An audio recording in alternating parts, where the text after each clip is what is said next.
Okay, YouTube, welcome to Grinding with World of Tanks with the Flying Phent. This is episode number 3, and I figured this episode, we didn't do it last episode, I don't think. I don't remember, actually, now that I'm thinking about it. I don't think I did, though. I think it'd be a good time to take a look at our progress through the tech tree. So let's just take a quick peek here, starting with the American tree.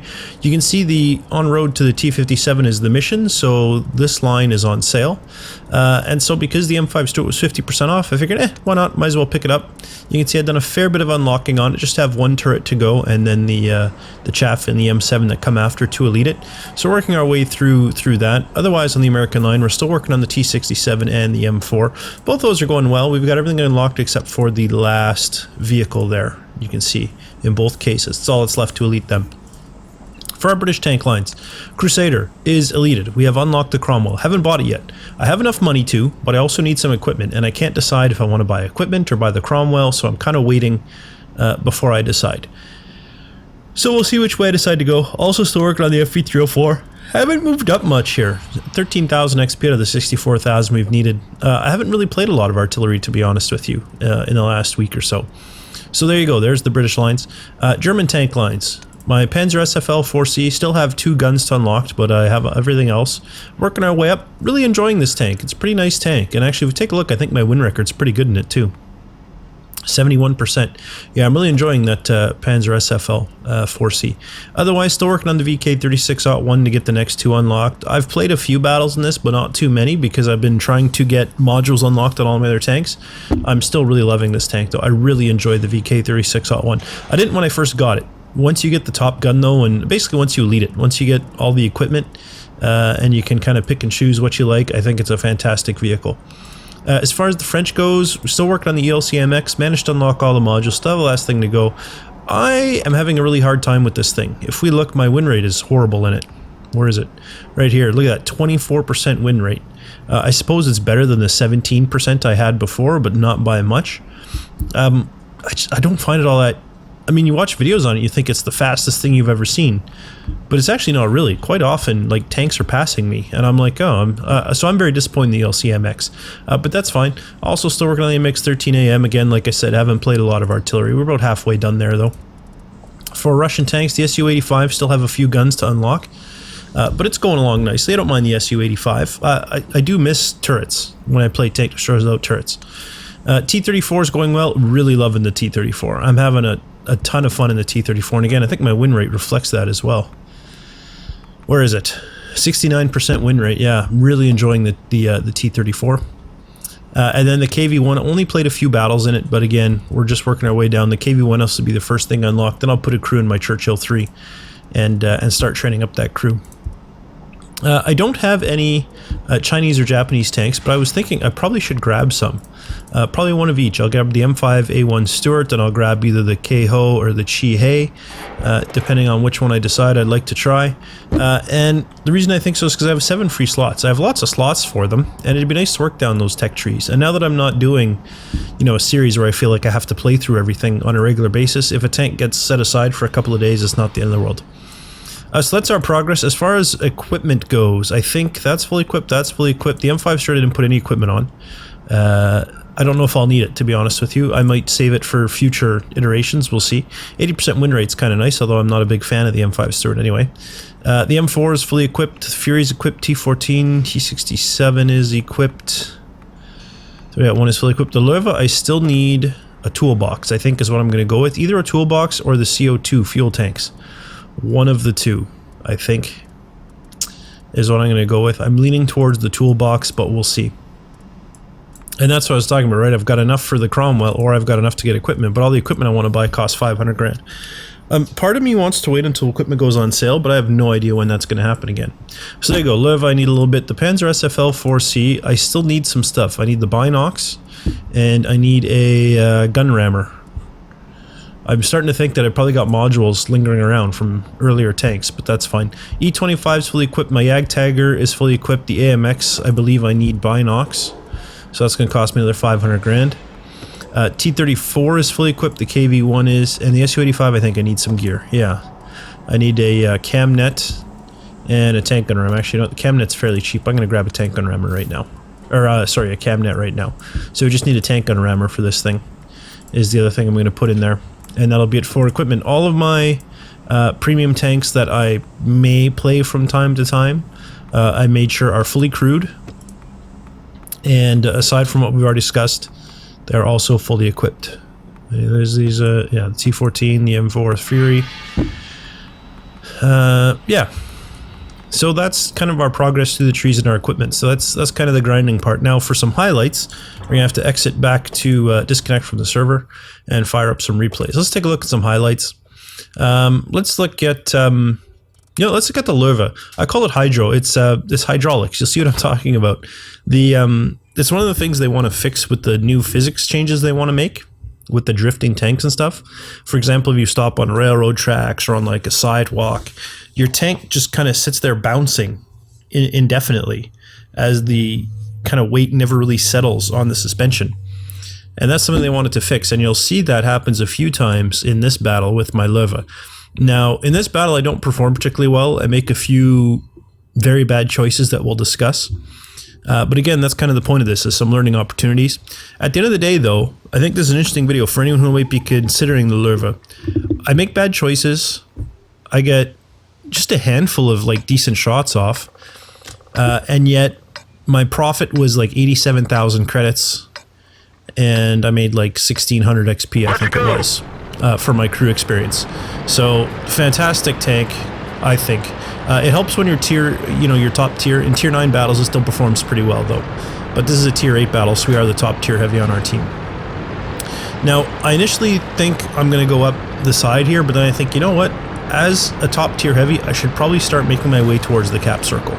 So that's what I decided I'm going to do. I'm going to come this way and then back down and around through the cap circle as my initial thought process. We're going to see our ELC scout out here is doing a fantastic job spotting. He's going to light up a bunch of vehicles, and I changed my mind, decided to stop, take a couple of little pot shots here. Didn't even see anything. I don't even know why I fired. Actually, I think I did. I found the replays have been a little laggy lately, and they don't show the outline of tanks, even though in-game I was definitely seeing the outline of tanks, so I'm not sure what's going on. So here you go. You see, I'm deciding to go this way, but then I think, you know what? All these tanks have been spotted up here. Why don't I come this way and directly confront all these enemy heavies, since we already have heavies going for the cap? So that's what I decided to do, is to come up here. Now, there was a tank behind there, if you noticed. So I'm making sure to stay far to the right to leave him room for whatever it is that he was planning on doing, and there you go, there goes one of his shots. So I left him some space, and I'm looking up here at these two heavies, and that's what I'm trying to get an angle on. Now, I didn't realize you could shoot underneath these things, and you're going to see that factor in later on, but in the meantime, I go ahead and manage to plant a nice shot in there, 300 damage. That's one of the things that's nice with this thing. I find I average about 300 damage a shot, so I mean, it only takes 4 hits. You hit 4 enemy tanks, and you've already done 1,000 damage. You hit 8, you've already done 2,000 damage. It's very easy to rack up damage very quickly in this thing. Okay, so there we go. I start thinking, oh, I'm probably not going to get a shot on him. The KV-85 is appearing over here. I consider backing up there. I'm also realizing I should have been angled a lot better. That's something I had realized earlier on and wanted to mention. But I mean, I'm giving everyone nice shots on my side here, which is not wise. That guy just disappeared. I believe that was a hit. It's not listed because we didn't see it, but I'm pretty sure that was a hit. Now I'm going to reposition on the S3, and instead of shooting on the flat plate, I decide to hit the side, which of course it bounces. I should have just gone straight on there, straight into the flat plate. Because he was angling a bit towards me, but that's my mistake. Now I think I can out-reload this T-25, which is silly, because obviously I can't, but there we go, we do get a shot in. Now I start moving. This is where I realize I think that you could shoot underneath this thing. I got tracked there. I'm going to use my repair kit in a second. I considered not, but then I thought, you know, there's a lot of tanks up there. I use it. And I think this is where I get hit underneath here and decide, you know what, I'm out of here. Yeah, I'm like, you know, oh, okay, I didn't realize you could shoot underneath. I'm out of here. Besides, I took a look at the minimap and I see the bulk of the enemy tanks are over here. Yeah, their 3 heavies are over here, but you know what, they'd have to go all the way around all of the trains, so I figure I have lots of time. I looked, I saw there's a little gap up here, I thought, and then as I started going this way, I was like, oh crap, I've made a mistake. I've made a horrible mistake. I can't actually just go around. And you're going to see in a minute I consider going back the other way because it looks like it would be easier. You're going to see me stop here in a second and start backing up as I realize this was a mistake. And then I think, you know what, I'm already committed this way. If I come this way, I can maybe get some shots on the rear of enemy tanks, so I'm just going to keep pushing forward. I've also got the ELC that's going to be scouting up the side for support, so I decided to just continue with my air and push through to the north. Really shouldn't have. I should be over here helping that IS, and I should have been there a lot sooner, I think, personally. But that's fine. We're committed here. We'll keep working that way. Now, I do notice some enemy campers as well, and I think, oh, can I get a shot on them? I don't know if I do. I don't think I do at this point. I do push forward, though. I get a round in this LTTB in a moment, as you'll see. There we go. And then I think these guys now, yeah. See, now these guys are starting to move over, so we should get around. I believe I get a couple in the Tiger one, then a couple into the VK. Target acquired. There we go. Nice shot to the side of a Tiger. Again, another 300 damage. And he doesn't really hide as well as he thinks he is. He's still sticking out there. So we're gonna go ahead and put a round into him for another 300 damage. And you can see we're already up to 1500 damage, which is pretty impressive, I think, considering I really haven't done anything this battle. KV-85 decides he's gonna move in. Yeah, he dies before we get a shot off on him. But now we're gonna move up. Their Tiger's trying to run away. We're gonna put some rounds into him, or at least one round, I think, and then he dies. Yeah, I think the CDC finishes him off. No, it was our Tiger 1. Where's our Tiger? Over here. So now they're capping. I'm taking a look at the minimap. I see that everything has fallen over there. This side is well in control. I decide to turn around and head for the cap now, finally. Unfortunately, it's too late to help RIS, and I do feel bad about that. Like I said, I should have been there supporting him. But that's okay. We're going to make our way towards it now. So around this corner, we're going to see the Jagd Panther, as well as Easy 2. So the Jagd Panther's moving away, so I'm going to refocus, go after the Easy 2 first. 177 health left, that's a one-shot kill for me. I bounce, I kill, tracks repaired, and now we move off after the Jagd Panther. We do have an STA-1 supporting us. And for anyone who says it's an STAI, you can see it's very clearly a 1. So there you go. So we do have the STA-1. You can see what's left is not a lot. Let me switch to types. There we go. They've got an SU-152 Jagd Panther and STA-1. There's their 152 down here. Our CDC is after him. The STA-1 and I are working on the Jagd Panther. There goes our CDC. And we should finish off the Jagd Panther here in a second. There we go. So I already got 2 kills, already more than 2,000 damage, and this is actually all the damage I do this game. The SU-152 ends up coming around from the north, and our STA-1 finishes him, because I'm kind of sitting. I moved to the back of the cap circle here.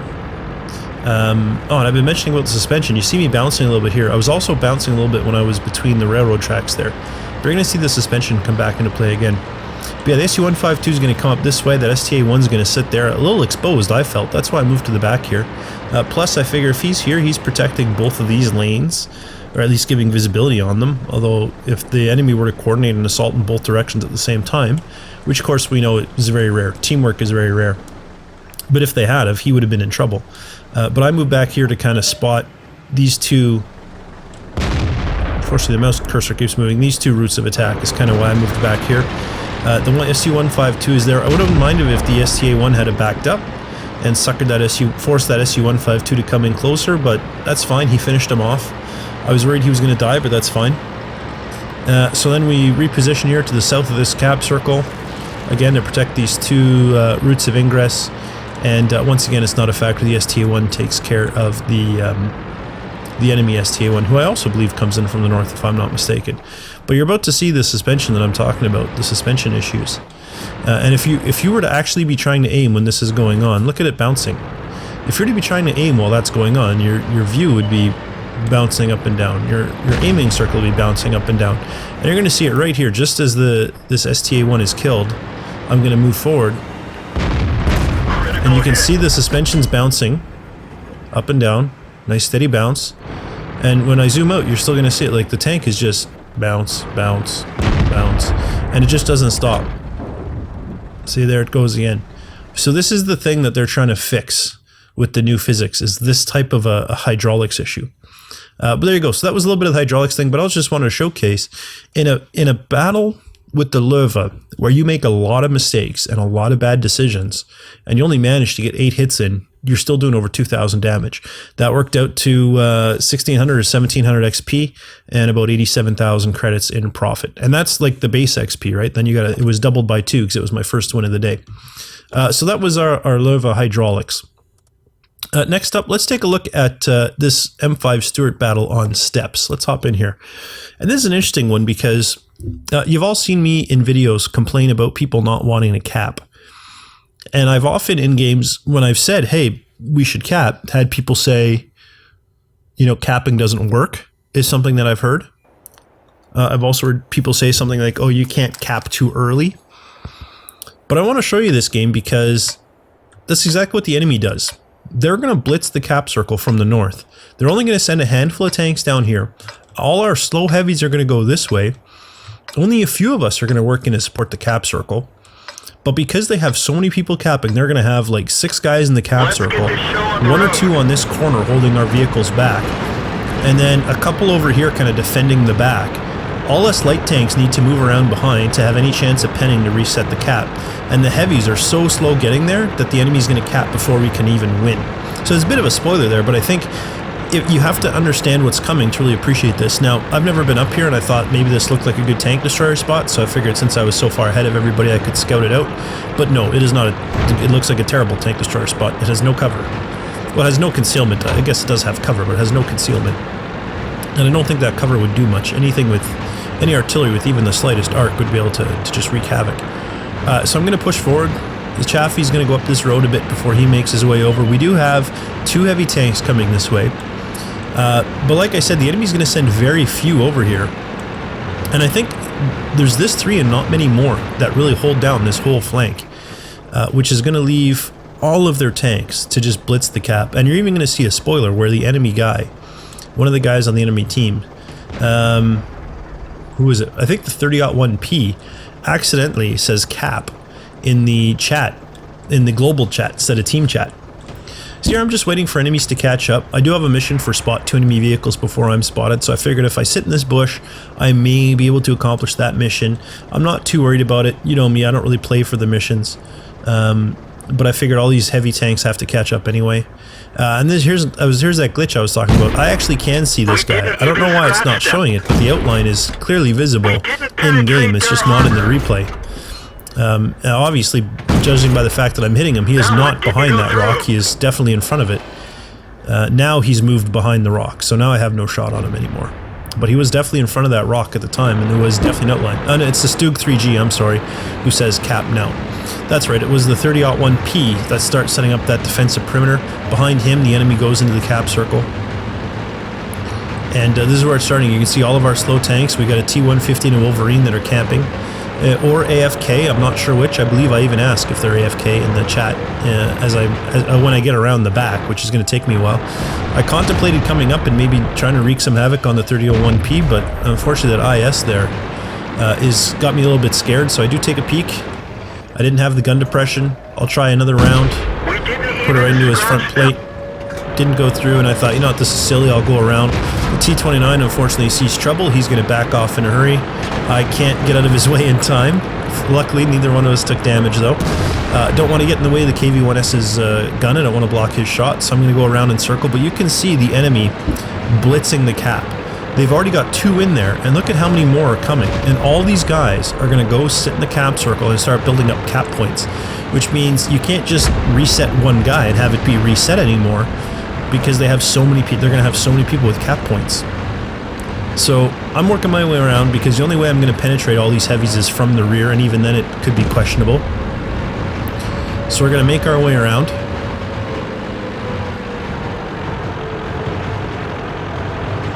And now everyone realizes, oh crap, we need to reset the cap. There's only 40 seconds left. And there you go. I am asking if the T-150 is AFK.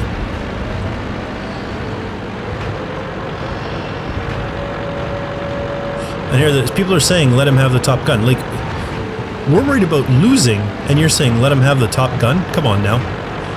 We got bigger priorities. Look, it's 10 seconds left to lift this. And look, our heavy tanks can't even get shots on them. I poked my head. Unfortunately, there's a Stug who was waiting for it. I get almost no shots off in the LRL-44. Let's go to the free camera mode to see what happens here. You can see our team is really starting to kind of blitz in here. You're going to see them charging in, but it's too late. They've already capped. There you go. We've killed their Wolverine. We've killed their LR-44. But they have so many guys in the cap circle. We just killed the 30-1P. They have so many guys in the cap circle, we can't reset it. You can see we did damage there. We did damage there. We're not resetting it. We just damaged the KV-85, still didn't reset it, and they won. We could not reset the cap. So if you're one of those people that's always said, oh, capping doesn't work or you can't cap early, you absolutely can. And this is the argument that I made, for example, on a Himmelsdorf encounter. You know, everyone always says, oh, you have to go to the other side because if you don't, you'll get flanked. Well, that's true. You don't want to get flanked. But here's the thing. If your whole team ignores the route of approach where there's no cap circle, and we were to every single member of the team immediately just go this way and in the cap circle, we could set up a flank here and a flank here, right? So all the tanks who would normally go this way are sitting here instead. That way, all their slow tanks that encounter no resistance, sure, they're going to come this way and come around and eventually come up on this flank that we're then going to be defending up here. They might not get there in time, and you might have capped and won the battle already. So I think people that say, oh, capping doesn't work, they don't realize that if you can get 6 or 7 tanks in that cap circle, the enemy team can go and damage a couple of them, and you're still going to have your 100% cap. So that was the thing I wanted to show on kind of lessons, as far as lessons learned go in this episode, is that capping really does work. You know, the enemy showed it there very effectively. They set up, they defended 2 flanks. Instead of defending way over here, they did have a few vehicles there to distract us, and we just couldn't get there in time to reset and break the cap. Okay, let's go to, how about a derp? M4 derp. This was really funny. It's one of my first kind of effective battles in a derp. So let's take a look. Also, by the way, I don't think the credits on the replay numbers are accurate there, because if you noticed, it said my Lova, I think it said I made 20 some credits, but I definitely did not. When I looked at the after game details, I had a profit of like 87,000 credits. So I think there's still some, I know that they have had issues with replays in the past. I think they still do. Okay, so here we go. Mines. You know I love mines. One of my favorite maps. I believe I go hill. One of the first times I go hill, and I think I blitz around the corner even, and then kind of shoot guys that are moving up from the other side, if I'm not mistaken. We'll see. This was like 4 days ago I played this battle, so we're stretching my memory now to remember. But I believe that's what I did. Alright, so here we go. We're off. We are top tier, which is nice, and as I said, I do have the derp in the M4 for this battle. I don't know if I still do. I might still have the derp. Actually, I don't remember. There's our M7 who appears to be blind and just cuts people off and rams into them and doesn't seem to care. So I was a little worried about him. He seemed a little crazy. The T-34, you can see, is paying attention though. He's, you know, moving and turning to ensure there's no collisions and stuff, which is, I always like players that have some situational awareness. I like to think that I do as well. Oh, I was in free camera, I'm sorry. We'll go back to fixed camera so you can see what I see. So yeah, I decided to just kind of blitz around the corner here. We'll get some shots, I think, as we roll past. Stug and M4. Martyr. There's a 4H. That shot I did. I never really thought I had a prayer hitting it, but figured I might as well. Use my repair kit there. 4H is dead. I want to get around the corner because all these guys can shoot into there. And then I just follow with the T-34 off towards this side. You can see they do have a T-14 heavy that moved out this way, so the enemy is filling the city. But unfortunately, as I think everyone who plays mines knows, the chance of being able to win without securing the hill is pretty slim. So we're going to move out here, and there's pretty much no contest for us because we have so many people securing this hill, which is nice. We're going to go ahead, we're going to peek our head out. There's an M7 down there. We'll do almost 150 damage to him with our first shot. He's going to run away. We're reloading, so we go back in behind some cover. T-34 is pushed up, takes a shot at the Sherman, I think, and missed. There we go, we plunk another 130 damage into that M7, and the T-34 finished him off. Now I'm starting to think, can I get a view on the Sherman 3? And then no, definitely can't. Maybe he'll come up from behind, but unfortunately I lack the gun depression. I stick my nose out a lot further than I should. Can't manage to get a view on him. So I figure, okay, let's go do something else. What looks like could need my help? And then I realize, oh, you know what, there's a heavy coming in, we don't have a lot of support there. So let's head off that way. We're going to round the corner. And I think we get the Hetzer. I believe we managed to just outright just decimate them. One hit. Oh no, we missed completely. For some reason I felt like I'd killed the Hetzer.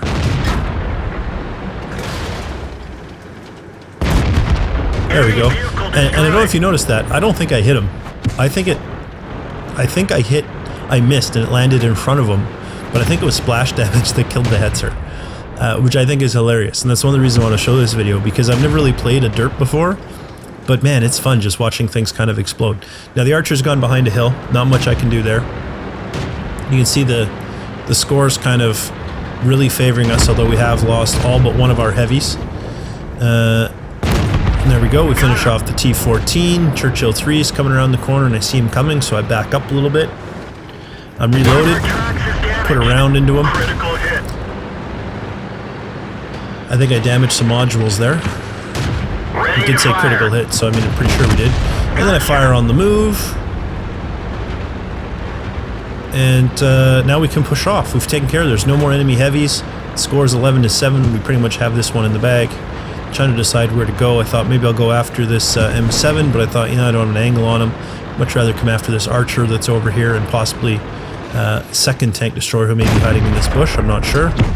Again, it's not showing the outline in the replay, but I definitely did see it in the game. And there we go, the archer took me out. Let's switch to free camera, and you're gonna see my team push out. This is hilarious. I started looking around. The M7 killed that one guy by ramming, and all of a sudden it's 12-10. So they're kind of, you know, they're evening out the scores at this point. And yeah, I was mentioning there, I didn't know what the archer's reload was like, so I kind of stood there facing him off, and he kind of took me out in no time. So I'm just looking around, see how the team's doing. We're going to keep an eye on them for a little bit.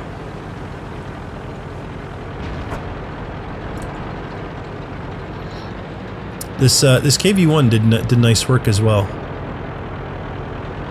if I recall. Made some short work of the enemy. But I think from way back here, I think he manages to... Oh no, that's right, it was a miss. For some reason I was thinking he managed to take out the ram while moving. Like I said, it's been a few days since I watched this episode, or since I recorded this episode, or this battle, I should say. Since I didn't even record it, it's a replay. It's been a while since I played this battle. So the T-34 moves in. Look at them; they're both sitting here. They both have their backs to him. The ram does manage to get his turret turned, but the ram's finished off. The KV-1 puts a shot into the Wolverine. The Su-85 is coming up. T-34 gets another spot of damage. And then there we go, the Wolverine's done. It's not a fantastic battle, but what I liked about this one is kind of the pincer move that my team put in near the end there. You didn't really have to pincer them. I mean, any one of these vehicles probably would have been able to win that battle anyway. But the fact that they did pincer and 3 or 4 guys managed to get rounds into them, that's what I like to see, is kind of that little bit of teamwork. Plus, it was nice playing a derp. Like I said, first time I played one, and I actually found it was a lot of fun. I didn't one-shot kill anybody, but that's fine. The last 2 replays I have are both 5-hit kills ones. Let's take a look at the Crusader first, because I want to save the VK30-1H. It was a really fun battle. So let's start with the Crusader. I think... I'm going to say 4 more battles after this one in the Crusader before I decided, you know what, I'm going to spend, I think I spent 9,000 free XP to unlock the Cromwell and just be done with it. But at Sacred Valley, as you can see, it's a standard battle. Pretty evenly matched, if I'm not mistaken. And I don't do a lot of damage here, but I managed to just kind of pick people off, which I think is the way to play the Crusader. I feel like, you know, all the time I've played the Crusader, this is one of those battles that says, okay, I've kind of figured out how it works. And I did. Like I said, I played maybe 4 more battles in the Crusader, but all of them went fairly well, because I feel like, a lot like the M3 Lee, once you kind of figure its niche and how it works, you can do pretty good in it. So yeah, we'll take a look at this battle and we'll see how it went. I can't remember, I think, did I go this way initially? I think I was planning to come like this and down the side, but I'm not sure. I might have gone this way. Like I said, I've done 4 battles in this thing since this one, and I think 2 of the 4 after this, so 5, out of my last 5 battles, I think 3 of them were on this map. No, I did come down this way first, okay. That's right, I came around here and I managed to get my first kill, I believe, down here. And this was super annoying. His M7 priest. I mean, look at him. He's clicking everywhere. There's like no consistency. He's all over the place over here. Like, just calm down, buddy. The battle hasn't even started yet. You're not even going anywhere. You know, your artillery's sitting in the corner.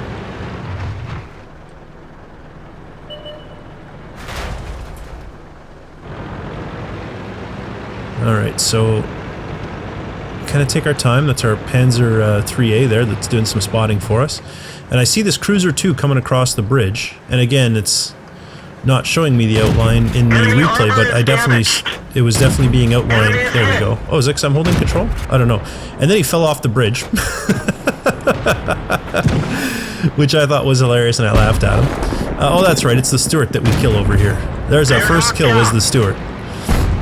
So there we go, and you can see Stug and artillery are starting to get beads on me, so I pull back.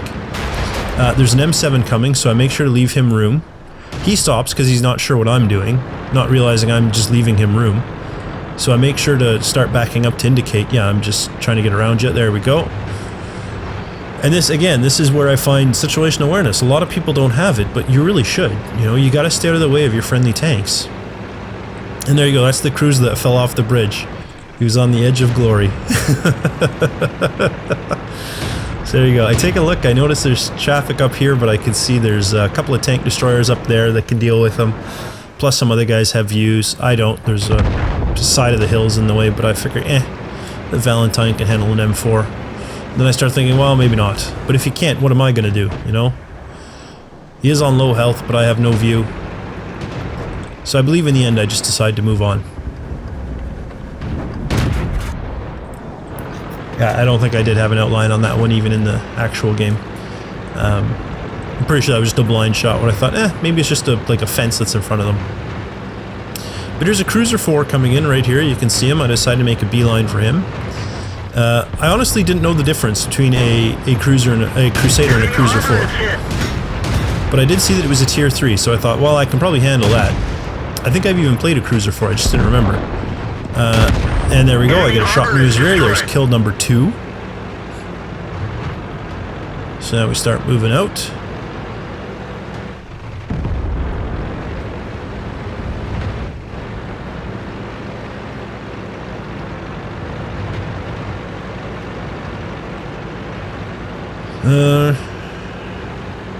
I'm off. I figured, I mean, it's 9-6. I thought, well, there's not a lot left.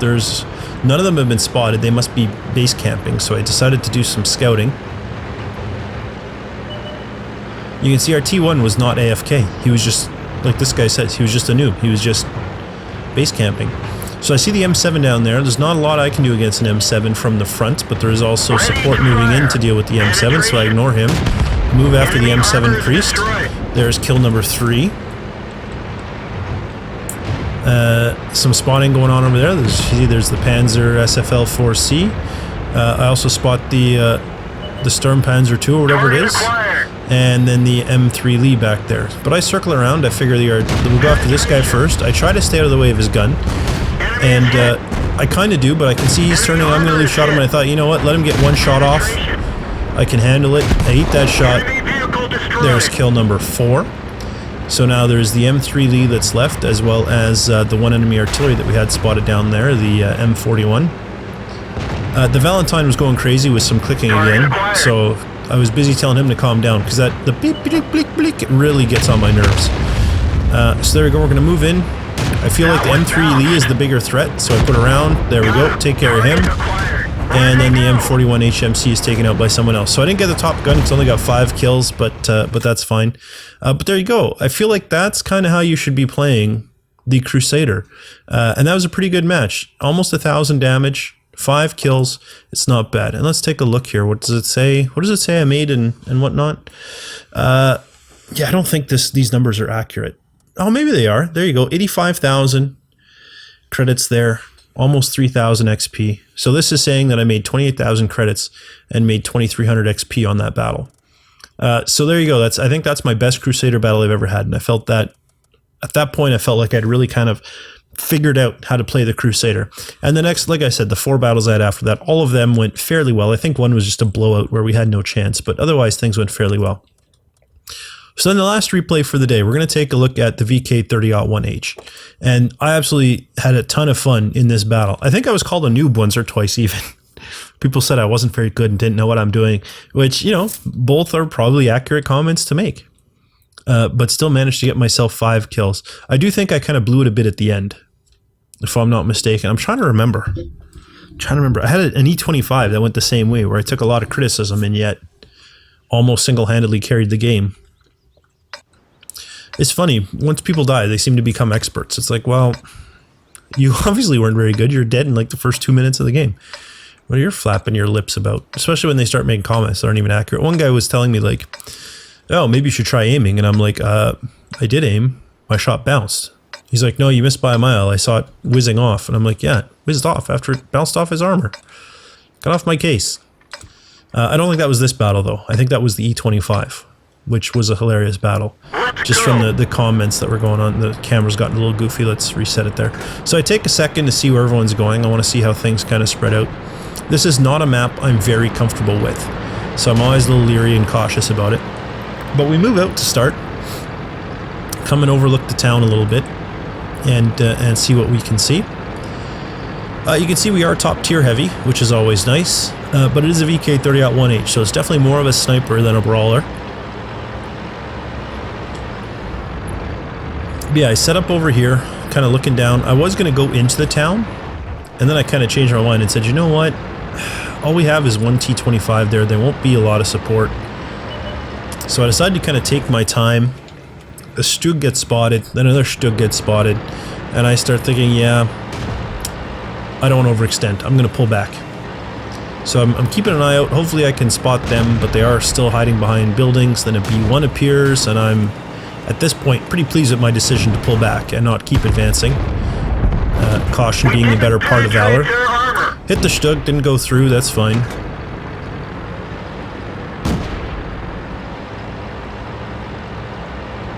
So I just keep pulling back. The M3 Lee is dead, which I always take. I mean, yeah, you can use them for cover, but at the same time, that's a hint that you probably don't want to be there.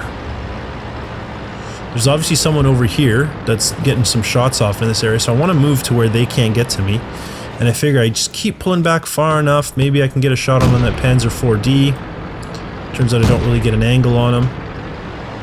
At least not at that point. I still want to be careful about the people over here on that hill, but I move forward a bit. There we go, there he is, and killed him right as he disappeared, so we don't see how much damage we did, but that's fine. B1's down here. I take out the building so we can get a shot at him, and of course then he backs up to stay in cover. So I take out some more of the building, and of course there's still something in the way, so I take out more of the building, and that's when I realize, oh, he's on the other side of the hill. There's a hill in the way. So there you go. There's some silliness. And this is when I recognize this Hetzer up on the hill. I think I still don't realize this guy's on the other side of the hill actually at this point. I'm still trying to shoot through the mountainside, not realizing it's a mountainside. Someone's lit the VK on fire. I have a shot on him though. I miss. His fire's out. There you go. There's kill number 2 for me. I'm still cautious about the guy up on the hill, especially now that he's disappeared. Do I still not realize that guy's on... It might take me a while to realize that guy's on the other side of the hill. Again, like I said, this isn't one of my better maps. There is an outline there. I don't know why it's not showing it. Do some damage to... There's the Hetzer that caused problems to this M3 Lee. Trying to get an angle. There we go. I can push through a little bit. Get a view on him. I don't know if that hit or not because he disappeared before it got there. Might as well plunk another though. Again, no idea if that hit or not. Pull back because I can't see him and I don't want to be taking Hetzer rounds into the side. And I'm kind of waiting to see how things are going to develop. Then I see the Hetzer has advanced. So I figure, well, let's see if we can get another view at him. And look at that. Look how beautifully exposed he is. Someone else gets the kill. That's fine. So now I figure with that Hetzer gone, it's safe to go down into the valley here. So I start pushing out. There's good support along here. I mean, this KV-1 should move up or something. But there's good cover over there, so we push up this way.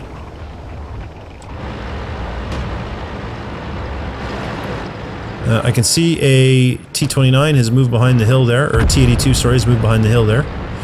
But I'm not too worried about him because there's a big rock between me and him. bushes for cover. I move up, hoping to get some rounds in this Chi-Nu. Do have to expose myself pretty far, and there's a wild shot that misses. I should have taken a second to aim that, but that's fine. We get another chance. We go through. Lit him on fire, and then he died. And then we bounced from somebody, I don't know who, probably the Excelsior, I guess. So we go down the hill, we come around the corner here, and this is where I don't think I get involved with the T-82 at all, but I do start tangling with both this KV-1 and this Excelsior. And I basically go straight for him. You can see there is a DW2 coming up behind me that's going to support me a little bit, but unfortunately it's a DW2. It's not going to have a lot. I'm hoping to get some rounds into this Excelsior. Unfortunately, I was using the auto aim there. You know I do use it quite frequently, even though people criticize me for it, and I find it's very effective. I'm using the DW2 a little bit as cover. The KV-1 got tracked. I don't think it was me that tracked him. I think two of us hit his tracks. I damaged them, and then someone else actually knocked them off completely. No rounds on that guy. Shoot the KV-1. There's the T-82 coming down the hill. I back up. And I finish off the T-82. There's kill number 4. You can see the Excelsior is just barely sticking out. I'm hoping to use that. Unfortunately, all I'd end up doing is taking out my own cover. The DW2 is now dead. Excelsior can't really get a shot off on me. I've got some buildings between me and the KV-1. He can't get to me. The Wolverine explodes, and I think, oh shoot, that Excelsior has a better view than I thought. So I move in behind some cover, realizing it's weak cover and it's not going to hold. Keep an eye on that KV-1 and the Excelsior as I kind of back up slowly. The scores are really evening out, and I'm going to kind of let that Covenant turn artillery do their thing on that KV-1. Let's find another target. Of course, our KV-1 is still slowly making his way along. Guy's done almost nothing the entire battle. Get a nice shot at the back of KV-1. We miss. He disappears. Tracking where I think he's probably going. I think he's headed maybe that way. I'm not sure. I figured I might as well. I got no other targets to shoot at. I might as well take a blind shot. That's what I realized. The Excelsior's down to 145 health. So I feel like I'm in pretty good shape at this point. Again, I've used the auto aim. Target released. As I often do, particularly going around buildings.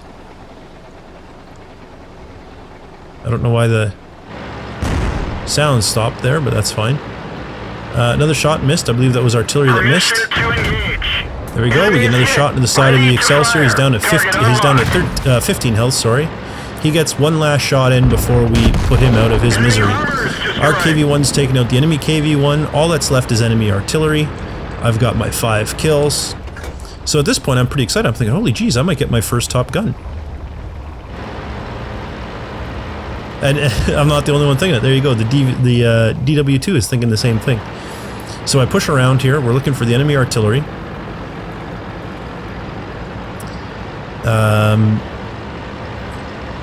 And I'm thinking to myself, well, I'm pretty sure I saw vehicles come around this way, so I'm going to come up here and then out this way. And this is where things get stupid. The enemy team comments, oh, our artillery's up here. Even though I was already planning on going that way. And then he takes pride in the fact that he thinks he fooled me, even though he didn't really. Whatever, if he wants to be a clown, he can be a clown. That's fine with me. So there we go, we're pushing in.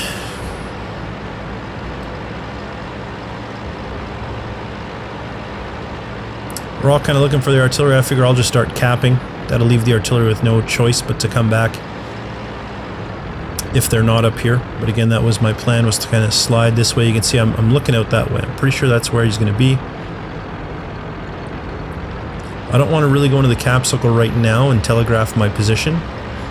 But then I started thinking, you know what? I don't even care. I don't mind telegraphing my position. It's not that big a deal. So I do slide into the cap circle here and make my way up in this vicinity. Again, I don't know why the sound is cutting in and out on the engine sounds. But I move out, take a look around, still see nothing. I'm going to keep pushing north.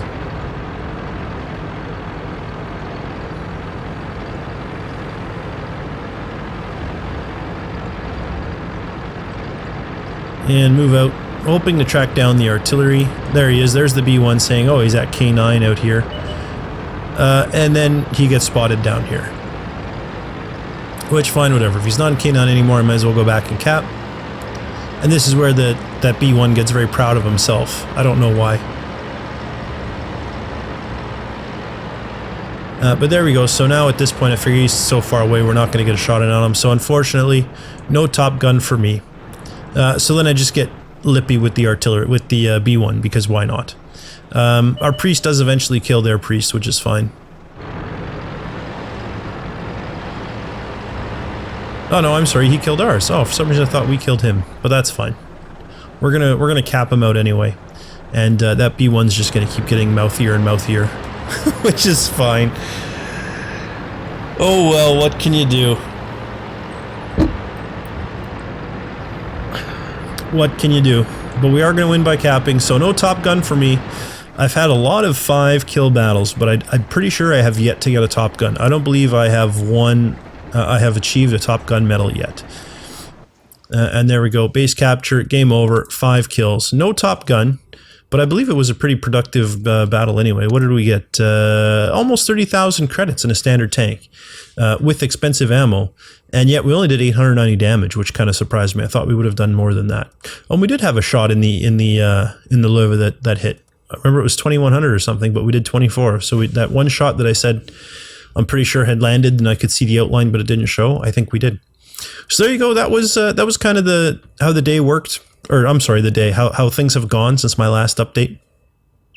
Lessons learned: the Lova is a beast, an absolute beast. It makes money like mad. I know a lot of people say that they make more money with the 88.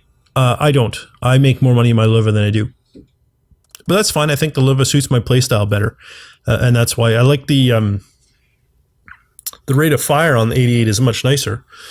But because it's slower and it doesn't turn as well and it has no turret, I find I do much better on the Lova myself. But again, different playstyles will work differently, but I'm absolutely loving the Lova.